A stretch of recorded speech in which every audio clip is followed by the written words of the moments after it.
we'll go ahead and get started. My name is Ben Kress. I'm the Customer Success Manager with PC Bennett.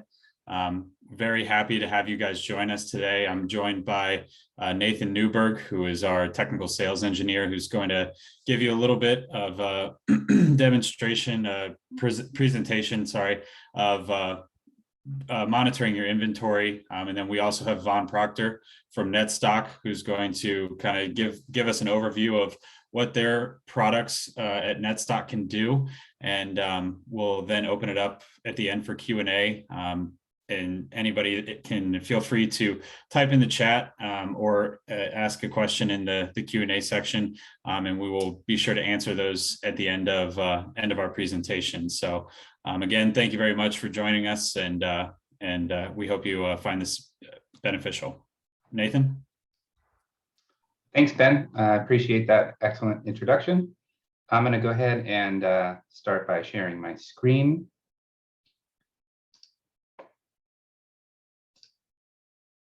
And we'll dive right in. I'll stop my video as well so that we can save a little bandwidth.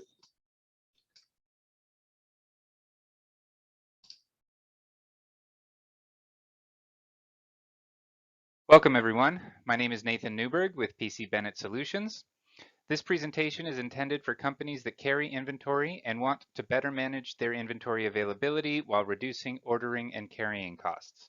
Whether you're a manufacturer, a distributor, retailers, or service providers, today we'll present 4 seemingly simple but proven strategies for smarter inventory control, and then take a deeper look at some advanced options presented by our partners at Netstock for taking that to the next level. We'll start with a brief introduction on the importance of having tightly integrated inventory controls before we talk in detail about those 4 strategies, and follow that up with the Netstock features and benefits. Then we can review the content for clarity, and if there are any questions during the presentations, feel free to drop them into the chat or the Q&A windows, and we'll be sure to leave time to answer those at the end. You've got to maintain accurate records. Fortunately or unfortunately, computers do exactly as you tell them, and if you want to get good reporting, you've got to give your system accurate data. Proactive planning is the only way to avoid shortages and costly overstock situations and provide the best experience to your customers while keeping the costs of carrying dead stock down. We'll talk about how to improve these techniques and consistently get better over time. Reducing lead times and fixed costs is and should be something you can do with the tools you have. If you don't have good tools, we should talk. Every manufacturer and distributor has inventory, often making up a significant investment and considered a key factor in operating strategy. Because of its value and visibility, inventory is often the focus of cost-cutting efforts and a key measure of company health. When companies invest in software systems for distribution management, or ERP, the top item on cost justification and ROI analysis is usually inventory reduction. Does inventory deserve this prominence? Of course it does. Inventory represents a large investment of company cash and therefore should be closely managed. More importantly, inventory serves as a critical operational function, and that is its role as a substitute for time in being able to satisfy customer demand.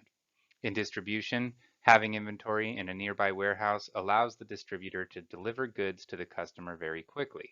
In manufacturing, finished goods inventory allows shipment on the same day rather than asking the customer to wait until the item's produced. Raw materials and parts enable the immediate start of a production when make-to-order product is ordered. It's important to manage such a critical resource to make the most of your company's investment and to assure that the inventory you need is available when you need it. There are only 2 basic parts of inventory management: knowing what you have and managing replenishment. Inventory tracking can and should be very simple. It's just a matter of keeping a running count of what comes in and what goes out, and therefore what's left. In modest situations where there are a limited number of items to track and relatively few activities, the inventory balance can be tracked on a spreadsheet.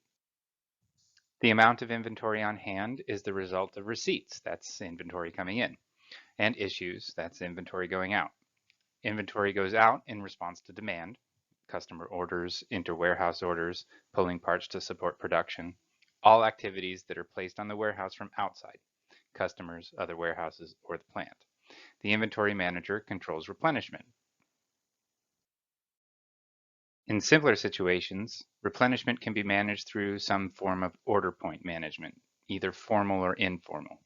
Order point can be as simple and informal as walking through the warehouse or stockroom from time to time and looking for empty spaces or bins with smaller than usual quantities. Another approach is called two-bin order point, where the items are stored in two containers. One is used as the main supply and the other is in reserve. When the main supply is exhausted, the reserve supply is moved up to the main supply position and the empty container serves as the reorder signal. As long as the replenishment is completed before the reserve is used up, which is now moved into main supply, you won't run out. Two-bin order point is actually a primitive form of Kanban, a common inventory control technique that uses physical tags or containers to trigger replenishment. Order point can also be computerized and is embedded in many inventory management software products like Acumatica. Computerized order point uses material usage statistics and replenishment lead times to calculate the best order point and replenishment recommendations for each item, or it can work with manually entered reorder points and safety stock requirements to recommend replenishment orders. Knowing how much inventory you have and managing replenishment are fundamental requirements for having the inventory you need to satisfy customers and avoid disruption caused by shortages. Without good information and controls, you'll likely have more inventory than you really need and still suffer from unnecessary shortages.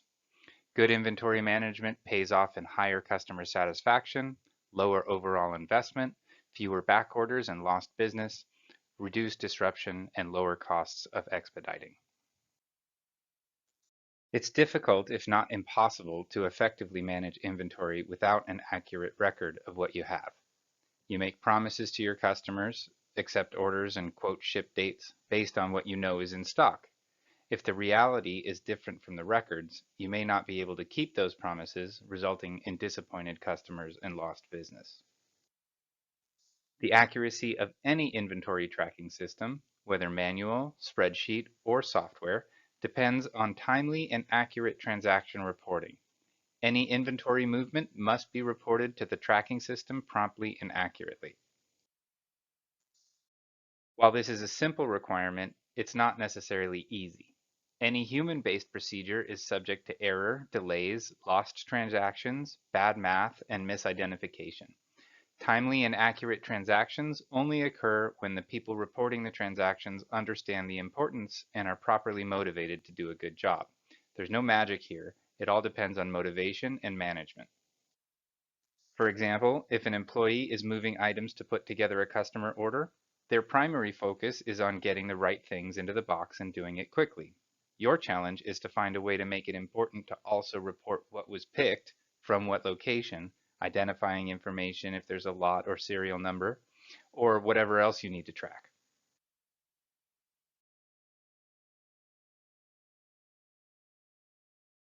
Whether automated, manual, or a combination of both, inventory records are error-prone. You might complete an annual physical count and learn that your records are only a few percent off, but that's a false measurement. It's likely that as many as half of your inventory balances are inaccurate, but the physical count only looks at total value and the pluses and minuses balance each other out to give you a misleading total difference. A much more telling measure of accuracy is to count 100 items and see how many are correct and how many are not. Most companies are shocked to learn that by this measure, accuracy is less than 50%. The solution is to implement the cycle counting process to improve accuracy by eliminating the cause of errors, which are part of the transaction reporting process. Cycle counting involves a process of counting a certain number of items every day or week so that groups of items cycle through the counting scheme so that they're all counted according to their importance, with more important items being counted more frequently. The benefit of cycle counting is that it allows you to identify how errors occur and fix the faulty procedures so that those errors are eliminated. In this way, accuracy improves and can be maintained at a high level, even in an organization with thousands of items and many daily transactions. Replenishment describes the process where inventory is brought into the warehouse to replace that which was just used or sold. The most efficient replenishment will plan for the new supply to arrive just before it's needed, just before the supply runs out, commonly referred to as just in time. The order point we mentioned does that based on average or assumed usage and typical lead time, but there are other approaches too. Manufacturers use an approach called Material Requirements Planning, or MRP, that calculates how much of each material and component items are needed and when in order to be able to complete the master production schedule. Distributors can use a similar technique. Both of these are based on sales to forecast demand and work backward in time through the distribution network or bill of materials to line up replenishment orders to minimize inventory while preventing shortages. Both approaches rely on accurate inventory data and good forecasts. There are other approaches that some companies find more beneficial for their particular markets, but the point is that while inventory is costly, shortages can be devastating. Simple management approaches like order point may not deliver the combination of low inventory and high availability that you need. Inventory management, planning, and optimization systems offer tools that allow you to be proactive in managing inventory in the plant, the warehouse, and throughout the supply chain. No replenishment planning approach is perfect because we don't know the future and can't predict demand exactly, and because demand will vary from day to day and week to week. In order to protect the availability from these variations, companies carry a little extra inventory called safety stock. More safety stock will reduce the risk of a stockout, but more safety stock also adds to your inventory investment. The same holds true for other safety measures like shrinkage factor, yield allowance, padded lead times. They all add inventory. With any inventory planning and control strategy, the objective is to avoid shortages while minimizing the amount of inventory. The obvious way to reduce or avoid shortages is to have more inventory. Reducing inventory is likely to increase the risk of shortages. There is a way to change this relationship because there's a third factor involved, and that's variability. As we just mentioned, safety stock is the usual way to compensate for variation, including swings in demand or forecast errors, and other unexpected changes in demand or supply, including accuracy errors. Since we can't predict the future, it's impossible to cover all possible variation. We're left to cover the majority of expected problems and live with a fill rate of less than 100%. The more safety stock, the higher the fill rate. If you can reduce variability, you can increase fill rate without increasing inventory. On the other hand, reducing variability would allow you to reduce safety stock without reducing fill rate. Simply put, to reduce inventory while maintaining or improving fill rate, reduce variation. How can you reduce variation, you ask? The most obvious ways are improve inventory accuracy using cycle counting, improve forecast accuracy by collaborating with customers and distributors, reduce lead times, which can in turn improve forecast accuracy. You could become more reliable by tightening up your procedures and controls, or consider implementing integrated systems like ERP, warehouse management systems, automated data collection, and other technologies that will improve that accuracy. If lead time was 0, you wouldn't need inventory. The longer the lead time, the more inventory you need, and the more safety stock because variability is time sensitive. There's more variation over the course of a week than there is over just a day. Forecasts are more accurate in the near term than they are further out. Replenishment planning is based on lead time. With shorter lead time, smaller replenishment quantities, meaning less inventory is brought in at a time and used up more quickly. Overall, inventory is reduced. Replenishment lot size is usually determined through what's called economic order quantity, or EOQ. EOQ balances those fixed costs associated with purchasing or making an item regardless of the purchase quantity or production run, as well as optimizes carrying cost. Larger order quantity means higher inventory and therefore higher carrying costs. Economic order quantity focuses on finding the lowest cost replenishment order quantity. While many companies don't use the actual EOQ formula to determine lot size, the concept still holds. A successful business minimizes overall cost by avoiding unnecessary inventory and minimizing the number of orders at the same time. There isn't a lot you can do to reduce carrying cost, unit cost, or usage, which are the other major factors. The key to reducing the quote-unquote economic replenishment order size and reduce inventory is to lower the fixed ordering cost. For purchased items, ordering cost includes the operating cost and efficiency of the purchasing department, the receiving and inspection team, and time spent handling or putting items away. Integrated purchasing applications with supplier portals for collaboration, links to planning systems for automated or semi-automated ordering, blanket orders based on good forecast-based plans, electronic communications through EDI or direct, and other technologies can help ease the ordering process. Pre-qualified suppliers and certified quality simplify and expedite receiving and handling. For manufactured items, the focus should be on setup and changeover times. Companies often invest in automation using flexible machines that can easily switch from one product or variant to another with little or no human intervention. All this to reduce changeover and thus reduce economic production quantity. Other, less costly changes include fixturing and mistake proofing, scheduling to minimize the changes between one job and the next, and redesigning processes to simplify changeover. Inventory is a major investment for most companies, and lower inventory is an important objective. Simply lowering inventory without a good plan, though, is likely to increase the incidence of shortages and expediting, leading to disappointed customers and lost business. As we pointed out, there are smart ways to reduce inventory that won't increase the risk of shortages. To manage and reduce inventory, one basic requirement, obviously, is to know what you have. A good inventory tracking system doesn't have to be sophisticated or expensive. More than anything else, it takes discipline in reporting activities and recording transactions in a timely and accurate manner. Acumatica out of the box can help with inventory tracking, and PC Bennett can help add extensibility tools like Netstock for measuring and improving accuracy. A good improvement strategy focuses on reducing variability through more accurate record keeping, better forecasting, reducing lead times, and adding procedural discipline. So we've looked at these 4 basic strategies of capturing and maintaining better records, taking proactive steps to avoid shortages and overstocks, how to focus on improving our data and reducing errors for more predictable results, and where possible, using the tools we have to reduce lead times and focus on economizing order quantities and scheduling to minimize lost time and maximize operational efficiency.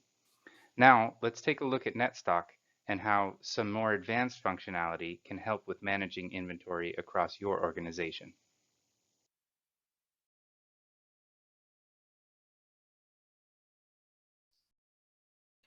All right, I'm going to hand it over to Vaughn from Netstock, and he can present the Netstock solution to you all. Go ahead, Vaughn. Great, thanks a lot, Nathan. Yeah, thanks guys for joining us. I'm going to talk a little bit about Netstock today. As Nathan said, we are an add-on application for Acumatica, and our main focus really is on supply chain planning and enhancing the functionality in the ERP to help you with your planning processes. So a little bit about what we're going to talk about today, talk about who Netstock is and what we do, the state of supply chain and why it's so important to have these type of tools, the tools that you need to stay competitive in the market, and then also a bit of a demo showing you how the application works, a very purpose-built application for supply chain planning. And then, as we mentioned before, time for any Q&A after that. Please feel free to put any questions into the Q&A section. Okay, so a little bit about Netstock. Netstock provides supply chain planning tools, and we integrate with ERPs to take the data. And again, as Nathan said, very important to have good data in your ERP, make sure that all those processes are in place so that the data that we pull out of the ERP can give you actionable insights into what needs to be done. So why is planning so important at the moment? So we all know since the disruption from COVID, there have been longer lead times, there have been increases in stockouts, there have been changes in demand patterns, labor shortages in the US, rising costs. There's a lot of things that are disrupting supply chain at the moment. And these things aren't going to change anytime soon. So we need to have more insight into what's going on in the business, what's going on in the supply chain, so that we can react to those things and keep competitive. And that's really where Netstock fits in. What are people struggling with? Well, as we mentioned before, too many stockouts, creating loss of sales, significant excess, it's tying up money and cash. It's important to be spent elsewhere, spending a lot of time in creating orders and deciding what to order and when to order, and poor forecasting. I'll try and remember to say forecasting instead of forecasting with my South African accent.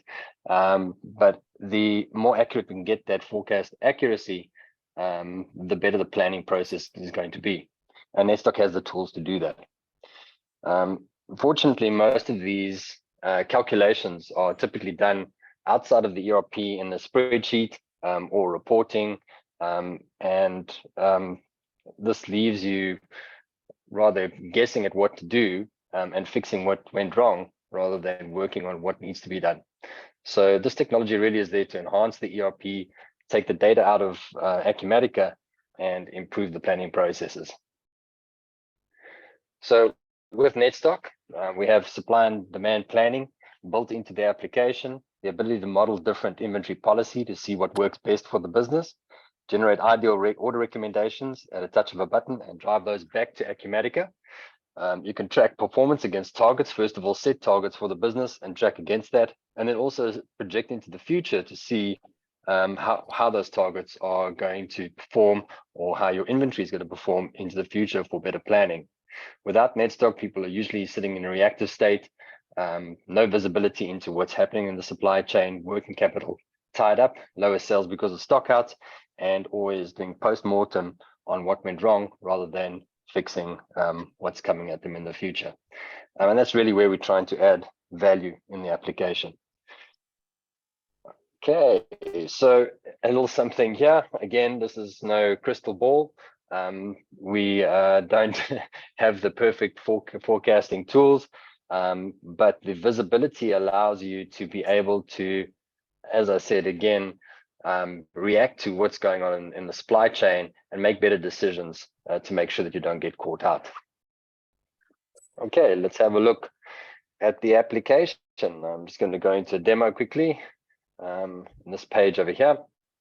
I'm going to go into a bit of detail to start off with, and I'll work through what the application does and how we put all this together. But just to give you an idea of the type of information that we're going to be putting from Acumatica, we can see over on the left over here, details like your cost and selling price, weight, stock on hand units. We're going to calculate the model value, the on hand value. We're going to auto classify the items, and I'll talk a little bit about that classification as well. Pull in the supplier that we're purchasing this item from, and any groupings that are in Acumatica we can bring in as well to allow you to filter or cut any of the reports by any of the groupings that we've driven in. We don't have any limit on those groupings, so they can be as many fields as you want to bring in.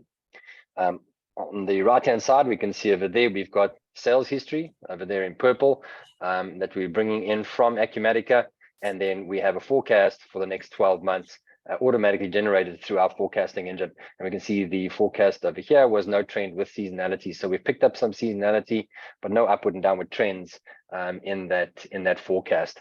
And every month, the application will automatically work through the forecasting engine and find the best fit forecast for every single item in every location, and then roll that up at a location level, national level, regional level, however you want that seen. So here we can see some information about the forecast. At the bottom over here, this is sort of like the secret sauce of Netstock, which is the safety stock calculation.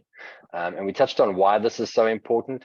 We can see the drivers of this safety stock, and this is dynamic safety stock. It's not a static number, and that's the thing that sets us apart, is that this is constantly calculated and recalculated to make sure that we have the optimal safety stock level for every single item based on their policies.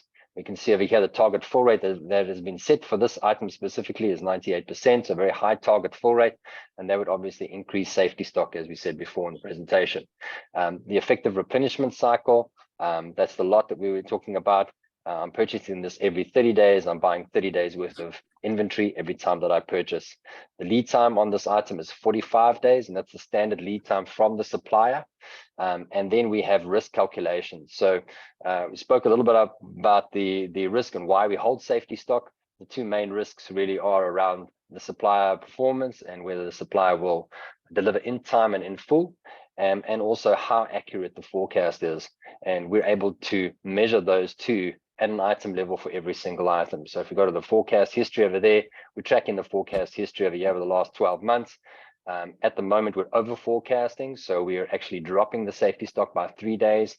A higher forecast would mean that we're probably holding more stock than we require, and therefore we're able to drive the safety stock down. For the supplier performance, you can see that we're looking at the purchase order history in Acumatica, and we're tracking to see late deliveries, early deliveries, in time, short supplied or full deliveries. And we are applying a risk calculation against the supply.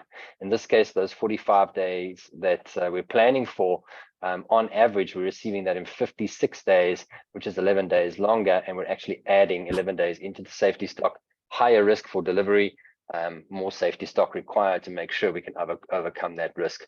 Any of these factors change, and that safety stock number will change automatically.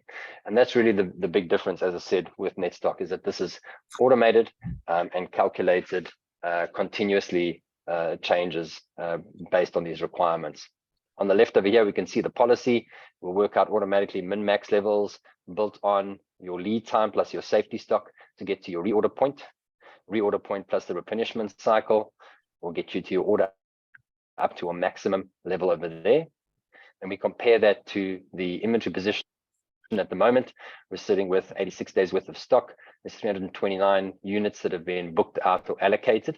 So available stock level 74 days, 1,825. There are 566 on order. We're looking at your purchase orders in Acumatica. There are 2 purchase orders that are on their way, one arriving the 1st of September, one the 20th of September. And therefore that 566 on its way, which brings us to a net stock position of 2,391. Now that net stock position over there is what we're going to compare to our optimal stock levels. We can see that we are under the order up to a maximum, but we are not under the reorder point, and therefore there is no recommended order. If this was lower than the reorder point, there would be a recommended order over there. We can also take things like minimum order quantity constraints from the supplier and order multiples or pack sizes into consideration, and we will always round the order to those units if required, like these ones do over here. At the moment, we're running okay with this item. We're tracking the full performance over the last 30 days. We have 100% full performance. We haven't stocked out of this item once in the last 30 days against the target of 98, so we're doing quite well there as far as the full performance is concerned. And then we also project this into the future. We can see our position at the moment. That gray area over there is our optimal stock levels, min-max levels, with the model stock is the dotted line in the middle over there. And you can see how that tracks along. We calculate these levels 365 days into the future. We calculate where we are at the moment, how the forecast is going to consume the items. That order from the 1st is going to increase. The order from the 20th is going to increase again, and then it's going to reduce down into the optimal stock levels. And then the red orders over here are our future orders that we will place to ensure that we stay or try and keep us inside those gray areas rather than being up here, which is in excess, or down there, which is potentially stocking out or stocking out. Okay, we can see the future purchase orders over there, when we're going to order, how much we're going to order, and when we expect it to arrive. And you can see those have been rounded to that pack size of 50 into the future as well. All right, so that's a projection of one item into the future and our plan, and we're tracking against that all the time to see if there's anything goes wrong with that plan. We're going to highlight that on dashboards for you. Okay, so a lot of detail there, but just to give you an idea of how we calculate this, and we do this, as I said, by item, by location, and then roll that up to regions and national levels as well.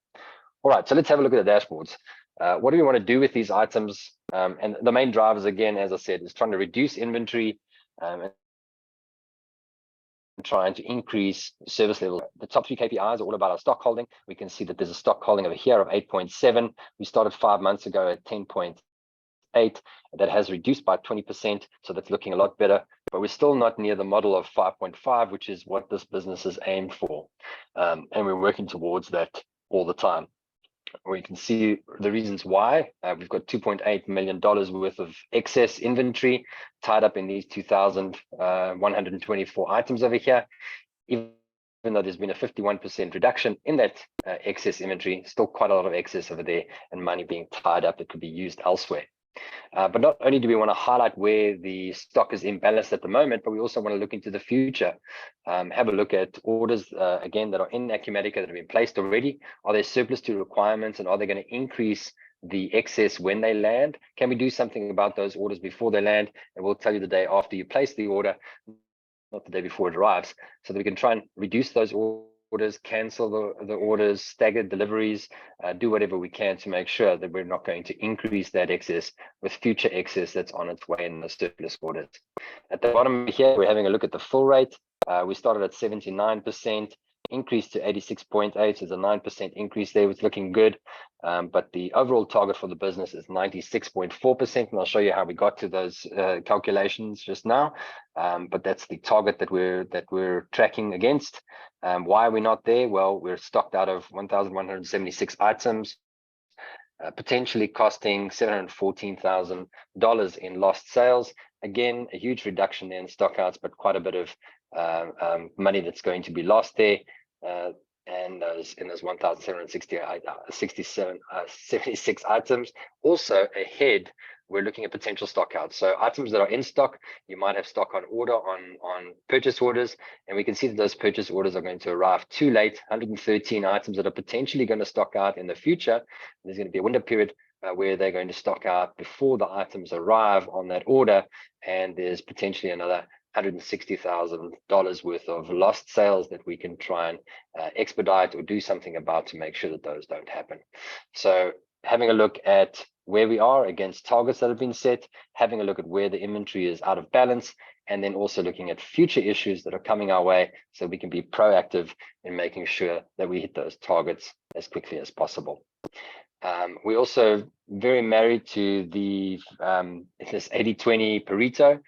So we always want to focus your attention on the items that have the greatest impact on the business. You'll see that we can drill into a full report of these items over here at the bottom or even up there. But we always have the top 5 on the dashboards. And those top 5 are the top 5 that make the biggest impact on your business with regards to whatever the status of those items are. So for these stock out items, you can see those 5 items make up 318,000 of that 714,000 over there, of which that top one makes 151. So again, if we could just chip away at the top 5 over here, we're going to make a big difference in the business without getting stuck into thousands of items that we have to work through every day. And that makes the planners a lot more effective at getting to the targets that have been set for the business. The other thing that you'll see is on the dashboards, there are color-coded blocks over here next to all of the items. And those blocks are there as classifications. And I think that's the next thing that we need to just chat about is the classifications, which are going to help us set those target fill rates for the business. All right, so once we've pulled in the information from Acumatica, the first thing we're going to do is automatically classify items in a Pareto based on the value contribution to the business. So here we have ABCs, where A are typically 80% of the value contribution, B 16, and C the last 4. We also do high, medium, low, where high are the fastest moving items. 80% of my unit sales are going through those items, 16% in medium, the last 4% in low. And then what we do is we intersect them in this 9-block matrix. So we can see A coming across from left to right, highest value items, high coming down from top to bottom, fastest moving items. Where they intersect, those green items are the bread and butter items of the business, of which these 135 are the most critical. As we move out over here, we can see these olive colored items over here. The A lows are high value, slow moving items. Might want to have a couple of meetings before we purchase those. They're great for turnover, but they don't move that often. So we don't want to get caught with too much stock there. Down here, fast moving, inexpensive items. We can stock up on these things. They probably won't take up much space in the warehouse, and we're going to sell through them. We're going to get great service out of those items, so we could make sure that we have a lot of those in stock. As we move down through the purple, those are the 16%ers, and right down here at the bottom, this is the last 4%. So the C low category over here in red, the last 4% of value, the last 4% of movement. If we have a look at the items, typically most of the items are sitting in that category over there. We can see 2,226 versus the 135. Very few items in these green areas in purple. Yet if we look at the demand, we can see that demand is coming predominantly from those areas over there. And that's really where we want to focus investment and focus sales to make the business successful. How do we do that? Well, the customer would then set target fill rates. You can see there's a target fill rate of 98% there, 96, a little bit lower here on these capital items, down here on these fast moving inexpensive items, 100% fill rate. And then as we move down towards the red block, 90% target fill rate there. This would then automatically drive investment into the areas that are most important to the business, ensuring that we have safety stock against the items that we know are going to sell and are going to drive the business. All right. We can also, within these blocks, see things like where my excess is sitting, surplus, potential stock outs, and very important to be able to drill down. And let's say on our top 135 items, if I drill into this over here, I can actually see the split of those 135, 7 in excess, 29 in surplus, 15% stock out, 22 stocked out.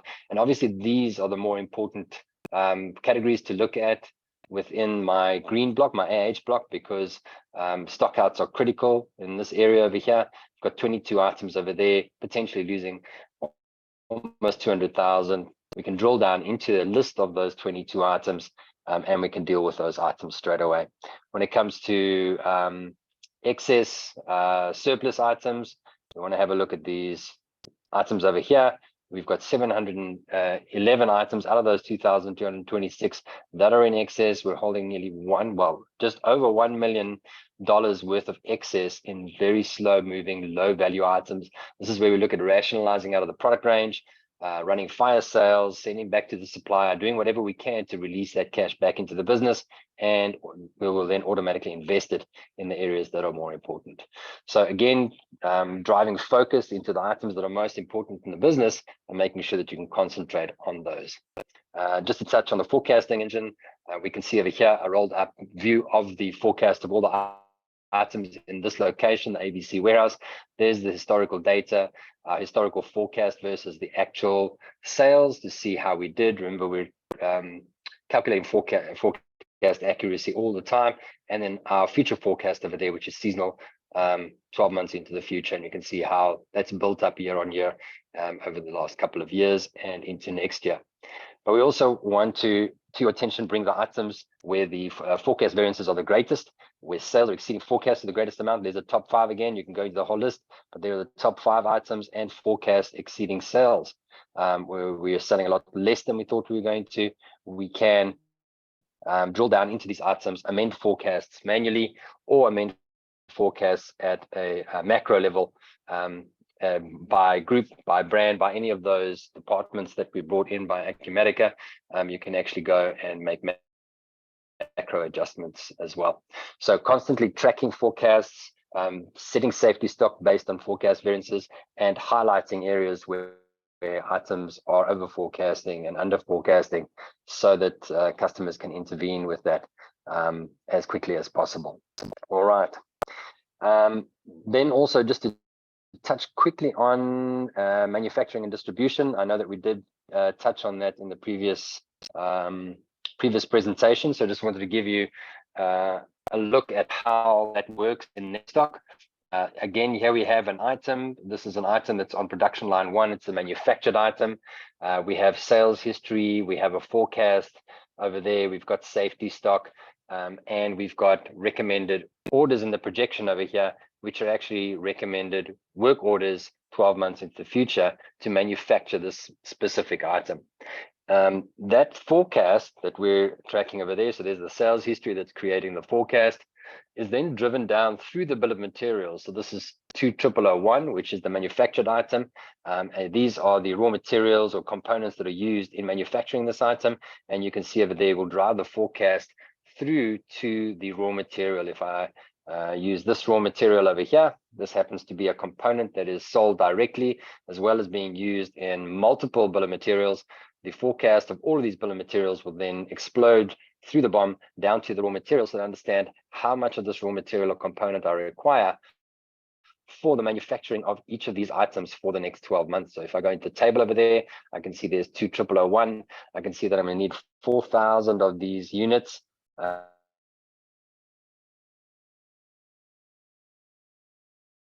To manufacture this item in August. I need some. So the total requirement for manufacturing on this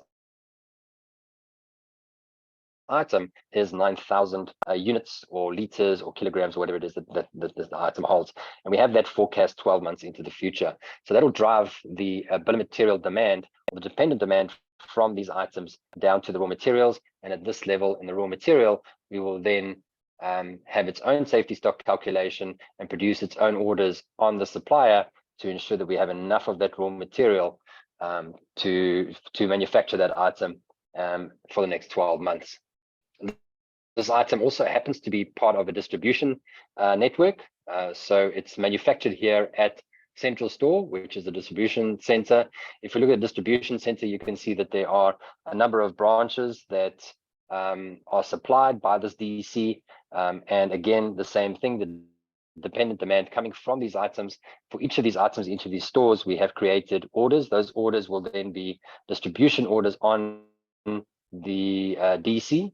And we have rolled those up as demand on the central warehouse or the distribution center.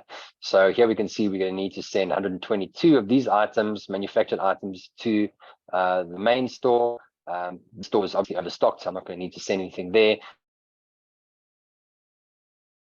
This one's going to need 1,000, so on and so on. So we get the total offtake or total demand on the distribution center from the distribution network for the next 12 months, as well as its own demand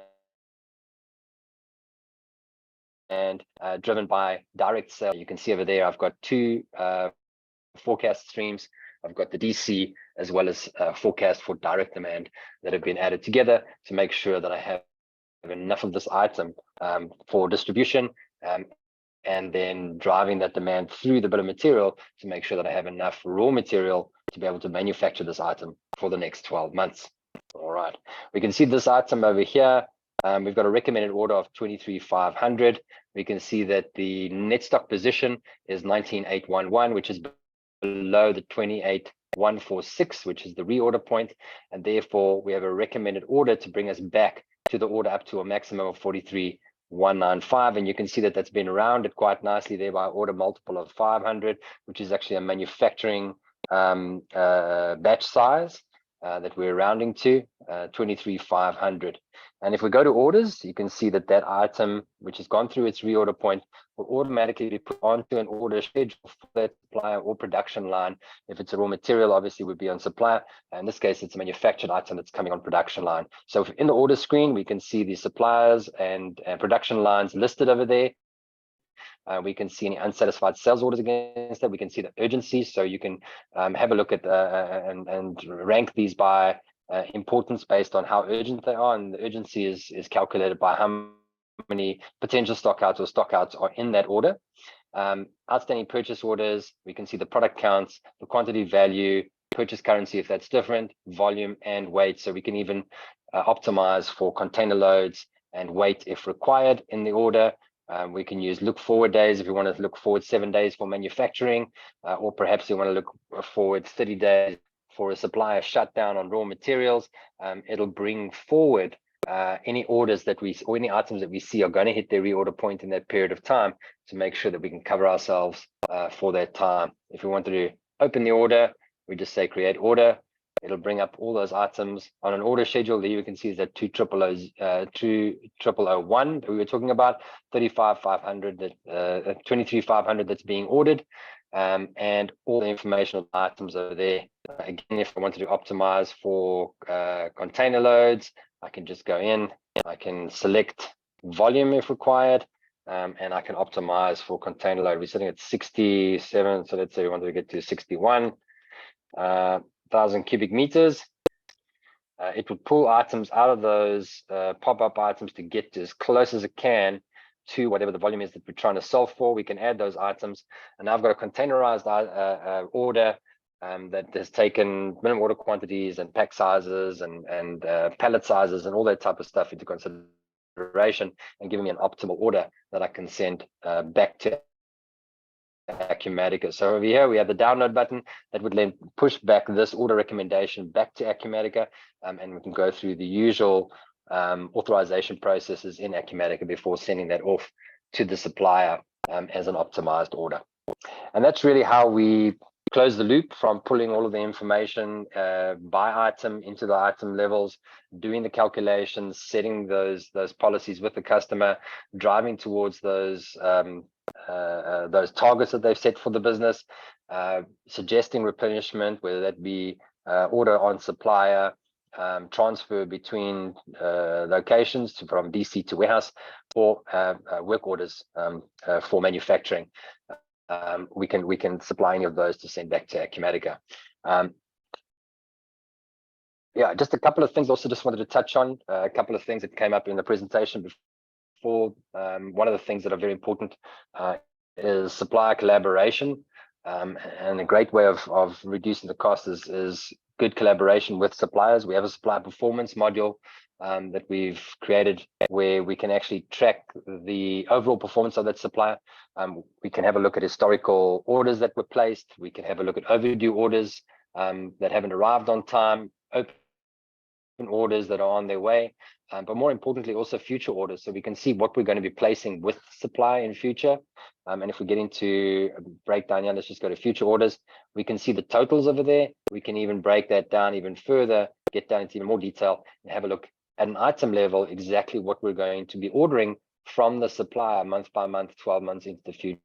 It's almost like a supplier forecast that we can download and update our suppliers, so that they can ensure that they update their forecasting and make sure that they have enough of those items for us when we purchase it. Obviously, these will change month to month as the forecasting changes or is adjusted, and we can update this and send that to the suppliers as well. So a nice little feature to be able to collaborate and then help suppliers make the or link the supply chain in such a way that you be more efficient. And then also projection. This is really important to be able to see where you're going in the future. Let's just put that through. So what this does is it takes that projection that we saw at an item level and rolls that forward at an aggregated level for the business. So I can see my business over here, we're sitting at 52. We can see month by month what the closing stock is going to be. There's going to be a 5% reduction in inventory over that 12-month period, but there is also going to be a 14% increase in availability over that period of time, an increase in my stock turns. Here we can see the demand into the future and how that's going to look. But then also from a cash flow point of view, what do we expect to be spending month by month in the next 12 months? And does that align with budgets and cash flow, or should we be starting at a lower target full rate with lower orders until we start building up to that? Also receipts, projected receipts and firm receipts into the future. And again, we can get into more detail on those things, tables, downloads, anything that we see you're able to download into CSV, able to filter with the filters that we've set over here, and all of the groupings that we brought in from Acumatica. So it makes it really easy and really visible. The more groupings you bring in, the more detailed we can get into these reports. Okay, I think that's about it. There's a whole bunch of other stuff that I can show you, but I don't want to take up too much time. Again, if there are any questions, feel free to put them into the Q&A. I'm happy to answer them as we go along. Thank you very much for your time. Really appreciate it. Thanks, Vaughn. Really appreciate that. What a great presentation. Powerful tools, not to mention beautiful looking, and actionable insights that you can really get even further and beyond what Acumatica gives you out of the box. So if you have interest in this, please feel free to reach out to us at PC Bennett, and we look forward to hearing from you. If there are any questions, I'll leave it open for just another minute. If anyone wants to raise their hand or submit something in the chat, we can also open a mic if you'd rather talk.